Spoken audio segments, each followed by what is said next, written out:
Folks, Timmy with Rudy's Emporium. How's everybody doing today? Today I wanted to have just a generic market update on just sealed booster boxes. Especially, this video is just strictly on Magic the Gathering booster boxes because it's been really, how do I say it? It's been like this slow drip of quietness. And the thing is, when the market doesn't have an extreme hard moment and like really hard movements, like people don't talk about it. Like when it's slow and steady, it doesn't get people excited. It just kind of goes under the radar. And Magic's been doing that for a while. There's a lot of sets. Like I made a list of some sets and numbers. I just want to go over with you. First, I want to start with let's start with Dominaria. Dominaria prices, like I've been following them for so long. And for the last couple months, they've just been like creeping. They've been creeping from like 130, 135, 138, 142, 146, 150, 154. And then I checked it this last weekend. So sorry, I don't know what day of the week is and watch this, but I'm filming this on Sunday. I checked it last weekend, and all of a sudden I'm going, or last night, Saturday night, and I'm filming this on Sunday, and I was like, Dominaria boxes are $210 to $240 a box plus tax? Like, what? There's no lottery cards. There's no special fancy variants. That's the point. You don't need that stuff. Anyway, so then like Throne of Eldraine. Look at Throne of Eldraine. Throne boxes. 110, 120, 130. And they are just pushing. And it's quiet. It's like this calm, steady push. Where it's such a slow movement. It's like not exciting. But when you don't pay attention to it, in like 30 days, 60 days go by, you go, wait a minute. That was like $103. Now it's $123. And then like another month, it's like, now it's $126. It's like moving this slow, which is really unusual. Like in Wall Street, stocks, bonds, real estate, collectibles, things don't tend to just move in a smooth line. It never happens that way. So when I see that, it's like, that's kind of interesting. Anyway, I want to jump over now to Commander Legends. I want to spend a good amount of this video talking about Commander Legends now. And then we'll talk a little bit about Jumpstart and a little bit about Core 21. We'll talk a little about the 2020 era stuff. But let's start with Commander Legends. Commander Legends, to me, reminds me of what everybody was talking about in 2019 with Modern Horizons 1. What happened was in Modern Horizons 1 in 2019, it was such a good product. And people were like, oh, I'm going to sit on it. I'm going to buy them all. I'm going to invest in Modern Horizons 1. But then as the weeks turned into months and the months turned into a year or so, most people just, paper hands, they just sold it out. They ain't doing nothing. They're still $199, $189 a box. They're just up $2.99. It became a very, how do I say it? A very boring, people gave up. The world moved on. People didn't care. And now Modern Horizons 1 is like a $300 box.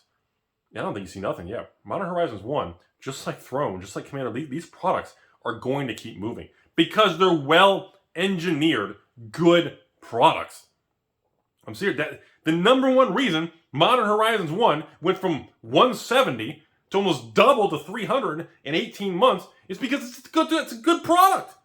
It's not a secret. It's not the cabal of evil investors and distributors going to the ivory tower wearing special coats and different masks with shapes on them playing games. No, it's because the product's good.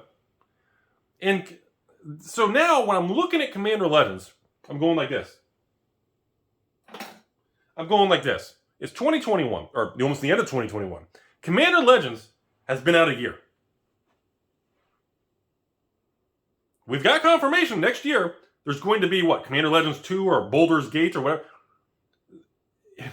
When this thing goes out of print and it dries up, this sucker is going to move. I'm telling you all, Commander Legends has got to be one of the best engineered products I've seen. And the box price is $100. It's $100 entry fee. Not $180. Not Modern Horizons 2 collector boxes at $400. Not a VIP 16 booster pack case for $1,600. $100. A whole case. Go on eBay right now. You can probably get a whole case of Commander Legends. What, 6 boxes? Maybe for what, $650, $680 with tax maybe, shipped to your door? Look what the product has. Look at the mythics. Yeah, I know Jeweled Lotus, but look at all the rares. Look at the uncommons. Look at the mythic slots. Look at the rare. I mean, it's a beautiful thing. And you got to give Wizards credit. And you got to respect when the product is a beautiful thing. And Commander Legends, as of filming this video, it's getting some slow little restock drips at the distribution level, and distributors are kind of releasing some drips here and there. But in my opinion, like right now, personally, I'm trying to build up like 1 or 2 or 3 pallets worth of Commander Legends. So I'd like to get up to like 2,000 boxes, and then I'd like to be able to run one last sale to the patrons for, you know, I don't know, $99 a box shipped or something. And I'd like to be able to run one last sale and then keep the last 1,000 boxes for myself for long term, and kind of just we move on to the sunset. We all go to the next product. That's what I'd like to do, and I'm trying to get the product. And like when I keep getting a restock, oh, here's 20 boxes, here's 36 boxes, here's a case. You know, I'm trying to accumulate, but I can't just order like 1,000 or 2,000. It's not an open-ended, orderable product at the distribution or WotC level. Where in the past, like standard boxes, when the world is normal, you could do that. So what I'm getting at, what I foresee happening here is sometime between now and the next probably, I would say the next 3 to 5 months. I don't even know if it's 6 months. I'm going to say maybe next 3 to 4 months. Commander Legends is going to be it. They're going to cut it off. The same thing with Jumpstart. I think Commander Legends and Jumpstart we're hitting like the red zone. We're hitting towards the end of the product's life cycle. There's little drips and restocks happening, but as we move into next year, and the amount of products that are backed up at printer queues and all these new sets and specialty things coming, they're not going to keep going back and reprinting Jumpstart or Commander Legends and trying to resell the same thing, because it's bad business, and that's just not how WotC operates. That's not how any corporate ivory tower with fancy suits and fancy pants with no underwear, that's just not what they do. They're going to pump out the hottest, newest product that will sell the quickest and make people the most hyped. That is the engineering and the purpose of a collectible card game. Based on that, and based on the cards in the set, the expected value, which right now I guess is a big deal for people who crack boxes, sell singles, or store them, and use mass box openings, if that's still a thing. Right now, the EV of Commander Legends is very high. You hit a Jewel Lotus or some other Mana Drains, Crate, whatever the myth. I don't even remember the mythics in that set. You hit good mythics in that set, and it pays for a whole box. You hit one Jewel Lotus, it pays for a whole box type thing. You hit a foil or a mythic or some crazy thing, it pays for the whole thing almost, which is insane. That's not sustainable. And if the numbers of the EV are that high, well, it's in print at the end of the life cycle, when the value is supposed to be the most diluted because people opened and sold the most amount of product, when it goes out of print and you flick that switch to the off position, you pull the evil red rope and all the underwear falls in the middle of the room, when you pull that rope and it's game over and the cage comes down, whatever's left out there, those boxes are gonna, I'm telling you, they're gonna rubber band. We're gonna go from that 110 in the open market probably to 120, 30, 40. And I know this is stupid, but in my personal opinion, if I had to give a price target, I'd give Commander Legends $100 booster box right now. I'd give it on New Year's, January 1st, 2024, which is all of 2022, all of 2023. I think in 2024, the box will probably be $250 to $350 a box. Yeah. So if you want to say an average, I think the box will be pushing $300. Probably like $270, $280 plus tax, or maybe $300. That's where I think the box is going to be. And we're literally talking 30 months. And my rationale is it's a good product. People aren't sitting on tens of thousands of boxes. It went through the 2020 era. It's always had supply problems. And it's going to be very tough to beat. And even if they beat it with like a Commander Legends 2 when that comes out, Baldur's Gate or whatever, even if the product's good, it'll be like Modern Horizons 1 versus Modern Horizons 2. Sure, Modern Horizons 2 is better than Modern Horizons 1. Fancy, etched, sketched, 40 variants, but it doesn't make a difference. Modern Horizons 1 is doubled in price. And I think this is going to continue. This is going to be the direction. And before we end the video, I want to move on to a couple other small things here. Jumpstart, same thing. Cheap box below $100. The next similar price target. I think Jumpstart is going to be over $200 a box at the same January 1st, 2024. I like to put these predictions out so I can make follow-up videos and I can clip this video and I can reshare it.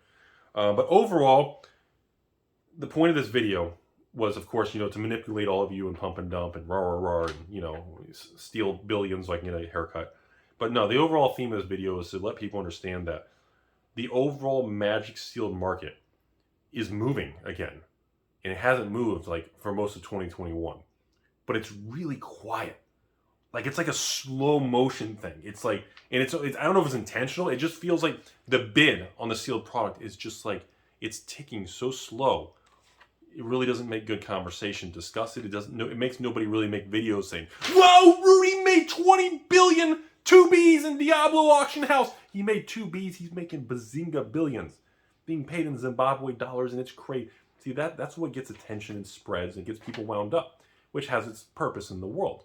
But on this particular situation, the slow accrual of value on sealed product is almost like that whole, silent but tricky kind of thing. It's a very quiet, but things are moving. And I feel like no one's paying attention to this.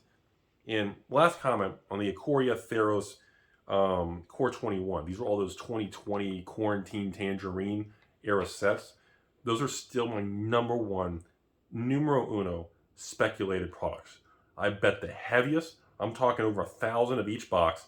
4,000 of every pre-release kit. I went all in on the 2020 era. Like, there's no one out there that is dumb enough to dump all their money in free cash flow like I did in the last 12 months and hoarded all of it, because it's a 2020 era thing. And the Ikoria, the Virus Godzilla thing, Pharaohs, how it was a terrible thing, then cut off. All these things that happen, I was like, dude, these particular products are going to be very special. And I think they could end up being more special than even like the 2008 products, which was actually the original OG Zendikar era. And I do believe, and I know it's tough you just think I'm manipulating and pump and dump your stepmom, which I do on Thursdays. I just overall think that the brain and the market is not grasping how big of a deal this is and how much opportunity there is in some of these products. So, slow motion, am I right?